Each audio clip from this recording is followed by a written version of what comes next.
안녕하세요. 난임 전문 간호사 라미라미입니다. 오늘은 배란되는 과정에 대한 영상입니다. 제가 난임병원에서 일하면서 가장 중요하게 여기는 베스트 1위는 배란 과정인데요.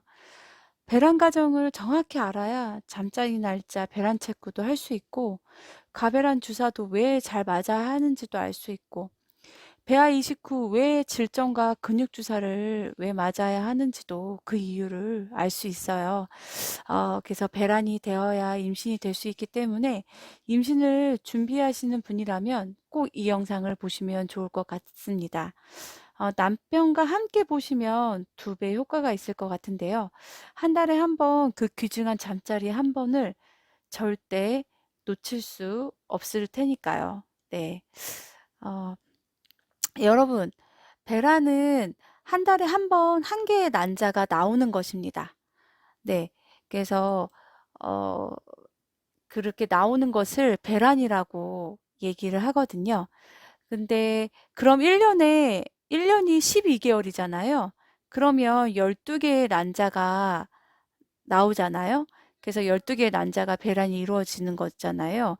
만약에 배란기 한 번을 놓친다면 임신의 기회는 12 번에서 1 번으로 확률이 낮아져요. 매달 임실 확률이 어 한 번 임신하는데 20% 임신 확률이 있거든요. 근데 연속적으로 세 달을 연속으로 하면은 40%, 6달을 매달 임신 시도를 했을 때 임신 성공은 70%, 1년을 매달 임신을 시도했을 때 85%의 임신 확률을 보인다고 합니다. 배란기 한 번이 정말 중요한데요. 그런데 배란기 한 번을 위해서, 이 중요한 배란기 한 번을 위해서 어 매일 배태기를 사용하고 있고요, 부인은. 그리고 병원에 가서 약을 먹고요. 또 기분도 별로 좋지 않은 그 질초음발을 갈 때마다 계속 보러 갑니다. 정말 기가 빠져요. 병원에 다니면 정말 너무 힘들거든요. 너무 피곤하고. 그렇게 힘들게 만들어 온 배란기, 난자가 나오는 그 배란 디데이인 날, 남편이 늦게 들어온다면, 남편이 갑자기 출장이 잡힌다면, 남편이 피곤하다고 그날 피한다면, 남편이 술을 먹고 온다면, 정말 부인들의 심정이 어떻겠습니까? 정말 안 돼요. 남편분들 정말 안 됩니다. 전국에 계신 남편분들, 부인들 정말 맘고생, 몸고생 정말 많으세요. 그런데 이제 남편분 입장에서는 이런 얘기를 많이 들어요. 배란기라고 딱 말하면 "여보, 오늘은 잠자리 하는 날이야." 라고 말하면 더 심적으로 부담이 돼서 잠자리가 안 되고 발기도 안 되고 하시는 남편분들이 계셔요. 네. 그렇게 또 신경 고백을 하시고 계시고. 근데 남편분들의 심정도 충분히 저는 이해하지만, 부인들의 고생을 좀 헤아려 주신다면, 이 중요한 배란기 하나를 위해서 정말 노력하는 거를 아신다면, 어떻게든 그 배란기는 그 순간을 집중을 하셔서 남편분들이 그분을 일으켜 세워 주시고, 배란기에 그 순간을 집중하셔서 제발 잠자리를 꼭 성공해 주시기 바랍니다. 정말 간곡히 간곡히 부탁드립니다. 오늘 이 영상을 보시고 배란 과정을 정확히 이해하시면 부부 모두가 한마음이 돼서 배란기 때 불태우실 수 있지 않을까, 그런 마음으로 영상을 준비했습니다. 어, 제가 병원에서 많은 케이스를 보다 보니까 좀 오늘 흥분을 했네요. 네, 흥분을 가라앉히고, 네, 배란 과정에 대해서 알아보도록 하겠습니다. 네, 그림을 보시면 맨 처음에는 제1의 남모세포로 되어 있잖아요. 예. 생리하는 기간에는 이렇게 남모세포가 어 아주 작은 게 아주 미세하게 자라려고 준비를 하고 있어요. 그래서 그 남모세포가 생리를 하면서 점점 호르몬에 의해서 자라기 시작해요. 이렇게 자라죠. 대부분 남포는 이렇게 물주머니 같은 곳에 이게 난자거든요. 이게 진짜 난자거든요. 이 난자가 이 물주머니와 함께 점점 성숙을 합니다. 성숙을 하는데 이 엿포기가 9일에서 10일간 엿포기라고 하잖아요. 이게 점점 성숙이 되는데 이 기간 동안 생리가 1일 날 시작했으면 한 생리 끝나시고 한 하나, 둘, 셋, 넷, 다섯 일주일 동안은 남포가 열심히 자란다고 생각하시면 돼요. 배도 빵빵해지고 점점점 자라고 드디어 13일에서 15일 정도의 배란기가 되는데 이 성숙한 남포가 이 성숙한 남포 보이시죠? 이 남포 이 물주머니에서 이 물주머니가 탁 터지면서 나오는 게 난자거든요. 이 난자가 나오는 거를 배란이라고 합니다. 이 난자가 나오는 이 배란기를 잡기 위해서 이 배란을 체크하러 병원에 오시는 거예요. 예. 굉장히 자연적인데 정말 힘든 과정이죠. 어떻게 보면. 그리고 난자가 나오고 나면 난자가 딱 배란이 되면 황체기에 접어들입니다. 황체기에 접어들고 이 황체기가 태아돼서 임신이 되지 않으면 이 태아가 되고 난 다음에 이제 다시 새로운 남모세포 하나가 선택돼서 다시 자라요. 그래서 이렇게 하나의 난소에서 사이클이 매달 반복이 됩니다. 반복이 되는데 여기서 중요한 거는 황체기예요. 황체기. 생리를 시작해서 배란기까지는 굉장히 모든 여성이 달라요. 왜 그러면 지금은 제가 28일 주기잖아요. 28일 주기는 생리 예정일로부터 28일 날 주기면 28일 날 생리를 하는 거잖아요. 생리 예정일부터 한 2주가 배란기라고 생각하면 돼요. 24일 배란기라고 생각하는데 만약에 나는 30일 주기야. 30일 주기면 이 배란기가 14일이 아니겠죠. 네, 30일 주기면 하나, 두 개가 뒤로 가니까 배란기도 뒤로 가겠죠. 그럼 16일이 주기인 거예요. 예, 내 배란일이. 근데 나는 45일 주기야. 45일 주기야. 그러면 45일 주기면 황체기는 배란되고 15일이라고 그랬죠. 예. 그러면 45일에서 가장 많이 넉넉하게 15일을 빼보세요. 45일에서 15일을 빼면 30이죠. 예. 그 45일 주기 되시는 분들은 배란기가 30일째 되는 거예요. 30일째. 네. 생리를 시작을 해서 생리를 시작해서 30일 날 배란이 돼요. 30일 날 배란이 되고 그리고 난 다음에 배란되고 난 다음에 15일의 성체기 후에 생리 시작. 예. 이렇게 되는 거예요. 그래서 다나선 난소 증후군이신 분들은 60일에 한 번씩 한 번 하시는 분들도 있으시거든요. 그러면 그분들은 배란기까지 너무 긴 거예요. 너무 롱텀하죠. 그래서 너무 길어서 이 배란기 하루를 잡기도 너무 힘들고 언제 배란이 될지도 모르겠고 그리고 배란이 될 때까지 뭐 50일, 60일 걸리면 60일 주기라고 해볼게요. 60일에서 15를 빼보세요. 그럼 45일이죠. 45일째에 배란이 되는 거거든요. 그러면 1년이 12개월인데 60일 주기, 45일 주기 이런 분들은 기회가 남들보다 점점 줄어드는 거예요. 한 달에 한 번 12분의 기회가 있다고 하시면 이런 분들은 거의 7번, 8번의 기회밖에 모르고 그리고 또 배란기가 정확히 언젠지 몰라서 배란이를 잡기도 힘들고 그러면 나한테 특별한 문제가 없는데도 임신을 하기까지가 너무 시간이 오래 걸리는 거죠. 그래서 이제 주기가 불규칙하고 배란 주기가 기신 분들은 병원에 오셔서 병원의 도움을 받는 게 좋아요. 그래서 병원에 도움을 받아서 한 달에 한 번씩 생리를 하게끔 한다든지 배란을 하게끔 한다든지 초음파로 받아서 정확한 배란일을 잡는 게 임신을 성공하는 데 훨씬 더 좋습니다. 그래서 대부분 이렇게 주기가 기신 분들은 저기 병원에 오셔서 배란 체크해서 임신 성공하시는 분 굉장히 많이 봤어요. 그래서 너무 무서워하지 마시고 병원에 오시는 것을 너무 무서워하지 마시고 가벼운 마음으로 오시면 좋을 것 같습니다. 다음 영상을 볼게요. 다음은 보시면 이제 이 난포가 난소에서는 난포가 이렇게 자라서 배란이 제가 된다고 했잖아요.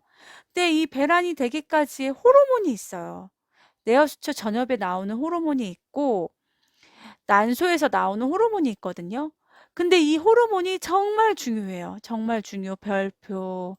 정말 중요한 거는 왜 그러면 난포를 키우는데 필요한 호르몬이 FSH 호르몬이에요. 그래서 생리를 시작하고 난 다음부터는 FSH가 막 계속 이렇게 나와요, 몸에서. FSH가 나오면 나올수록 난포는 계속 자라는 거죠. 이렇게 난포가 계속 자라는 거죠. 그래서 대부분 인공수정이나 시험관하기 할 때 과배란 주사를 맞는 게 FS 주사를 맞는다고 생각하면 돼요. 왜 그러면 이 난포 여포를 키워야 되니까 이 FSH를 맞아요. FSH를 맞다가 이 배란기에 다가오면 LH라는 호르몬이 또 있거든요. 이 LH 호르몬이 난포를 성숙할 때도 같이 나오긴 하는데 이제 배란기에 갑자기 피크로 올라가요. 이렇게 꼭지점으로 올라가요. 이게 LH 서지라고 하는데 이렇게 LH가 피크점으로 올라갔을 때 배란 테스트기를 하시면 양성 두 줄이 보입니다. 네.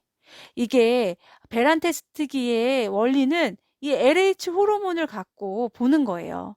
그렇기 때문에 배란기 전에는 LH가 계속 음성으로 나올 거예요. 배란 테스트기가 한 줄만 계속 볼 거예요. 한 줄만 계속 배란 전에 나오다가 두 줄이 딱 뜨는 날 배란 테스트기에 이 두 줄이 뜨는 날 이 LH 호르몬이 피크로 올라갔다는 뜻입니다. LH가 호르몬이 피크로 올라간 날 배란되는 건 아니고요. 피크로 올라간 다음에 12시간에서 36시간 후에 대부분 36시간 후에 대부분 배란이 되지만 대부분 배태기를 하신다고 하면 배란 테스트기를 한다고 하면 배태기를 하면 12시간이나 36시간 후에 잠자리를 해주세요. 잠자리를 하셔야 돼요. 그래서 이 배란 테스트기가 나왔을 때 두 줄이 보이면 그 다음날 밤에 하시면 돼요. 그 다음날 밤. 아니면 이걸 본 그날 새벽에 하셔도 돼요. 이건 정자는 체내에서 한 72시간 살고 있기 때문에 먼저 하시고요. 그리고 난 다음에 후에 한 번 더 하시면 되죠. 예. 하루 이틀 지났다 한 번 더 하시면 돼요. 정자 한 번 더 넣어주세요. 예. 그렇게 한 번 더 해주시면 되죠. 예. 그리고 난 다음에 난소에서는 나오는 호르몬이 에스트로겐인데 이 에스트로겐 수치도 LH가 가장 높을 때 가장 피크로 올라가요. 올라가고 난 다음에 배란기 때는 배란되고 난 다음에 좀 낮아지는데 그 다음부터 나오는 게 프로게스테론 호르몬이에요. 프로게스테론 호르몬. 이 프로게스테론 호르몬이 굉장히 중요해요. 왜 그러면 이 프로게스테론 호르몬이 계속 분비가 돼야지 자궁 내벽이 계속 두꺼워 있어요. 이렇게 두꺼워. 자궁 내막이 계속 두꺼워져요. 두꺼워지기 때문에 이 프로게스테론으로 인해서 두꺼워지는 거거든요. 그래서 임신 중이면 이 프로게스테론이 계속 두꺼워져서 계속 임신이 착상돼서 배아들이 잘 자라는 거예요. 그래서 프로게스테론 성분이 이식 후에 프로게스테론 주죠. 질정. 그리고 주사, 슈게스트 주사, 뭐 플로텍스, 배주사 이런 거 처방하시잖아요. 이런 게 바로 이 프로게스테론 호르몬을 충분히 하면서 착상된 배아가 잘 자리를 잡을 수 있도록 도와주기 위해서 프로게스테론 호르몬을 넣어주는 겁니다. 죄송해요. 그렇기 때문에 질정이나 프로게스테론이 정말 중요합니다. 잘 넣으셔야 돼요. 근데 이제 기초체온법으로 하시는 분이 있거든요. 여기 위에는 배태기의 방법이라면 기초체온법을 설명해 드릴게요. 기초체온법은 아침에 일어나자마자 구강체온이 좋아요. 아침에 일정한 시간에 맨날 똑같은 시간에 일어나셔가지고 구강체온으로 이불에서 나오시면 절대 안 되시고요. 이불 속에서 입에다가 구강체온계를 입에다 두세요. 그리고 난 다음에 이제 체온을 측정하는 거죠.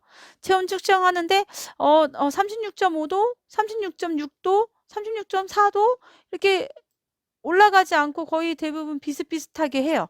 비슷하게 뭐 36.3도, 4도, 5도, 6도 이렇게 올라가다가 조금 올라가다가 갑자기 저기 체온이 그날 아침은 어머 36 36.1도? 36.2도가 나오네. 이렇게 체온이 딱 떨어질 때가 있어요. 36도 나오네. 나 왜 이렇게 저체온이지? 이때 배란이 됩니다. 여러분, 배란이 돼요. 그래서 매일 아침에 체온을 쟀는데 갑자기 체온이 뚝 떨어져. 그러면은 그 아침 새벽에 남편분과 하시면 돼요. 잠자리를. 네, 불태우시면 됩니다. 이렇게 하시고 난 다음에, 그리고 난 다음에 그 다음날 똑같이 체온을 재세요. 아침에 구강으로 똑같이 체온을 쟀는데, 어머! 그 다음날은 분명히 어제는 36.3도, 36.2도였는데, 오늘 아침은, 그 다음날 아침은, 어머, 37도네? 37.1이네? 2네? 이거는 배란이 됐다. 어제 잠자리 한 게 맞았던 거예요. 진짜 배란이 됐다는 거예요. 배란기 이후에는 고온기를 유지하거든요. 그래서 이렇게 내가 배란이 됐다는 거를 의미하고요. 그래서 계속 이 프로게스테론 호르몬이 이게 고온기 내막도 두꺼워지고 고온기도 이렇게 해줘요. 그래서 임신하면 막 춥다 그러잖아. 초기에 추워 몸살 기워. 왜 그러면 내 체온을 올려야 되거든요. 프로게스테론 호르몬과 이런 것 때문에. 그래서 몸살 기운이 있고 춥고 뭐 면역 반응도 있지만 이렇게 고온기를 유지한답니다. 이렇게 하다가 임신이 안 되면 체온이 뚝 떨어지면서 생리. 이렇게 하다가 착상이 안 되면 프로게스테론이 뚝 떨어지면서 생리. 이렇게 되는 것입니다. 그래서 이 호르몬과 이런 것들을 제대로 이해하시면 지금 하고 계시는 배란기 테스트기를 잘 이용하실 수 있으시고, 배란기 테스트기가 사실 비싸잖아요. 그 시약 그 팁이 비싸잖아요. 어떻게 보면 이게 이 배란기 테스트기는 한 번 해보는 게 아니에요. 거의 배란 전부터 몇 번을 해보시거든요. 그렇기 때문에 비용이 매달 하면 많이 들어요. 그래서 기초체온포는 구강 체온계 하나 사면 되잖아요. 근데 이제 이거는 이제 규칙적으로 하셔야 돼요. 매일 똑같은 시간에 아침에 매일매일 부지런하셔야죠. 이렇게 해 하셔야 되는 기초체온법도 알려드렸기 때문에 잘 활용하셨으면 좋을 것 같고요. 그리고 이제 생식주기 호르몬 상유자고 제가 했죠. FSH는 여포, 난포를 발달하고, 그리고 FSH가 억제되고 LH가 촉진되면, 이제 LH가 촉진되면 이제 배란이 되고, 배란이 되면 황체가 형성돼서 난소에서 프로게스테론이 나오고, 프로게스테론이 나오면서 FSH와 LH는 억제가 되고, 이런 제가 설명을 해드렸잖아요. 그리고 착상이 되면 이 황체 태아가 억제되고 프로게스테론이 계속 분비된다. 프로게스테론 계속 10달까지 분만할 때까지 프로게스테론 계속 분비된다. 프로게스테론 계속 분비가 되면 자궁 내벽이 두껍게 유지돼서 생리가 안 나온다. 그리고 FSH와 LH가 억제돼서 프로게스테론이 나오면 FSH와 LH가 억제되기 때문에 배란이 이루어지지 않는다. 이게 생식주기의 호르몬 주기의 이 착상 관계의 호르몬으로 인해서 몸의 신체 변화인데요. 저는 시험관하기 센터에 제가 처음 간호대학을 졸업하고 처음으로 발령을 시험관 아기 센터로 발령 받았어요. 그래서 그때 맨 처음에는 어린 마음에는 아니 FSH를 쓰시는 게 대부분 뭐 고나레프, 프레곤, 그다음에 폴리트롭 이런 거 흔히 쓰시거든요. 근데 누구나 다 그걸 처방해 주시니까 그거 누구나 다 처방해 주고 뭐 채취하고 이식하니까 뭐 누구나 다 할 수 있는 거 아니야? 진짜 임신이 잘 되려면 연구실이 중요한 거 아니야? 연구실이 배아를 만들잖아. 수정도 시키고 배아를 만드는 곳이 연구실이잖아. 연구실이 진짜 중요한 거 아니야? 막 이런 생각을 했어요. 어렸을 때. 근데 정말로 제가 계속 하면서 너무 어렸을 때는 그렇게 본 거죠. 의사 선생님보다 연구실이 더 중요한 거 아니야? 이런 생각을 했거든요. 근데 난소 기능이 좋으신 분들 있잖아요. 그런 분들은 그냥 누구나 똑같은 용량 써도 난포가 너무 잘 자라요. 예. 뭐 10개 그냥 기본으로 자라고요. 그리고 그게 채취하면 또 수정하고 난 다음에 배아도 너무 좋아요. 수정률도 너무 좋고 수정도 잘 되고 또 그런 거는 또 착상도 잘 돼요. 그래서 난소 기능이 좋으신 분들은 그렇겠죠. 하지만 난소 기능이 진짜 안 좋으신 분들 있잖아요. 난소 기능이 정말 안 좋으신 분. 어, 아무리 약을 써도 한두 개밖에 안 자라시는 분. 그리고 막 조기배란 돼버리고 하면은 막 공남포 나오고 이렇게 안 좋으신 분들이 많이 있으시거든요.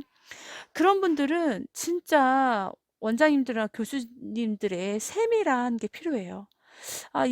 이렇게 난소 기능이 안 좋으신 난저 환자분들, 이렇게 이런 분들은 어, 약을 잘 쓰셔야 돼요. 진짜 세밀하게 진짜 과배란 주사를 고나르프든 프레고든 어떤 주사든 용량을 굉장히 잘 써야 되고, 그리고 어, 배란이 되게 하면 안 되잖아요. 조기 배란이 되면 안 되잖아요. 그러니까 배란되지 않게 세밀하게 되게 잘해야 되고, 그리고 난 다음에 아무리 배아가 좋으면 뭐래요.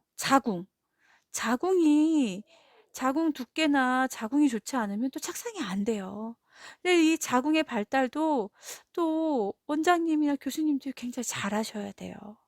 그렇기 때문에 저는 여기 이쪽에 이 센터에서 많이 일하면 일할수록 연구진은 거의 기본은 되거든요. 기본이 되지 않고는 연구소에서 일할 수가 없어요. 난폭 저기 추정을 못 시키면 어떻게 일하겠어요. 기본적으로 베이스가 되기 때문에 저는 이 교수진 그 원장님들의 이 노련미, 그다음에 많은 노하우, 이거는 저는 좀 중요하다는 생각이 많이 들더라고요. 하면 할수록. 예. 그리고 원장님들이 쓰라는 그런 질정, 프로게스테론 이런 것들, 교수님들이 쓰라고 하는 것들 잘 지켜서 하시면 좋은 결과가 있지 않을까 싶고요. 마지막으로 제가 이 사진을 왜 준비했으면, 언제 착상되는지 너무 궁금해하시는 분들이 많아요. 질문도 많으시고 그래서 이걸 집어넣었거든요. 그래서 이렇게 난포에서 자라서 난자가 이렇게 딱 배란이 되잖아요. 이렇게 난자가 딱 배란이 되면 이 난자를 나팔관 끝에서 나팔관 이렇게 되어 있는 거지. 얘가 잡아요. 이렇게. 너무 신기하죠. 이렇게 딱 잡아서 나팔관 끝으로 딱 가져와요. 그러면 여기에서 정자를 기다려요. 그 잠자리 하면 정자가 이렇게 들어오죠. 그럼 이 정자가 들어온 게 서로 이제 정자가 뚫고 들어갔다고 칠게요. 그럼 수정이 되잖아요. 이 수정된 게 이 나팔관이 계속 뭐 선모 운동을 해가지고 계속 자궁 안으로 이렇게 옮겨줘야 돼요. 근데 옮겨주는데 이 배아가 옮기면서 계속 세포 분열을 해요. 두세포기로 분열을 한 게 두 배. 사세포계로 하나, 둘, 셋, 사세포계로 들어오고 이렇게 세포 분열을 하면서 또 나팔관은 계속 자궁 안으로 이 배아를 밀어 넣어줘요. 근데 진짜 안타까운 게 보면 이 나팔관, 이 배아가 자궁에 가서 착상을 해야 되는데 이 나팔관 안에서 자리를 잡을 때가 있어요. 이거를 자궁의 임신이라고 하죠. 자궁의 임신 되신 분들은 정말 마음이 아파요. 많이 진짜 그거 볼 때마다 너무 마음이 아픈데 이 나팔관이, 그래서 나팔관이 정말, 나팔관도 굉장히 중요해요. 이런 거 보면 이 나팔관이 이렇게 쫙쫙쫙쫙 자궁으로 안으로 잘 밀어줘야 되기 때문에 이렇게 돼서 자궁으로 쭈쭈쭈 5일째 되면은 자궁으로 진입이 돼요. 어. 배아가. 그리고 6일, 7일, 8일째, 9일째에서 10일째 되면 착상이 이루어지거든요. 예. 뭐 8일째부터 착상이 되기도 하긴 하지만 8일에서 9일째부터 착상이 이루어져요. 그래서 어 이렇게 나팔관이 잘 끝까지 다 밀어줘야지 왔고 또 자궁 내막이 좋아야지만 임신이 되는 거기 때문에 한 뭐 굉장히 난소도 좋아야 되고요. 나팔관도 좋아야 되고 자궁도 좋아야 되고 쉽게 임신되시는 분은 정말 쉽게 되는 것 같지만 이 임신의 과정이 굉장히 신비롭기도 하지만 굉장히 힘든 장애물이 굉장히 많답니다. 네. 그래서 임신 테스트기를 이식하시고 뭐 9일째, 29일째부터 임신 테스트기 막 하셔서 두 줄 봤어요. 하시는 분들 되게 많은데 9일째부터 10일째부터 보면은 희미하게 보일 수도 있어요. 하지만 9일째, 10일째, 11일째까지도 임신 테스트가 안 보인다고 해서 아, 나 임신 아니야 하고 막 질정도 안 놓으시고 약도 안 먹고 모든 거 이렇게 포기하시는 분들이 있으시거든요. 그러면 너무 실망이 되고 낭망하시니까. 근데 그렇게 하지 마시고요. 왜 그러면 어 15일째에도 그렇게 테스트기에도 안 나오고 혈액 검사에도 수치가 좀 안 나오셨던 분이 임신 수치가 나와서 어 분만까지 하는 경우를 제가 봤어요. 그렇기 때문에 생리가 나오기 전까지는 어 좀 이렇게 조심하시고 끝까지 임신 테스트를 확인하시고 다음을 준비하셨으면 좋겠습니다. 네, 오늘은 배란되는 과정에 대해서 알아보았는데요. 네, 어, 좀 길었죠. 길었지만 굉장히 유용한 시간이었으면 좋겠고요. 도움이 되셨으면 좋겠습니다. 다음에도 또 꼭 필요한 영상 준비해서 오겠습니다. 안녕히 계세요.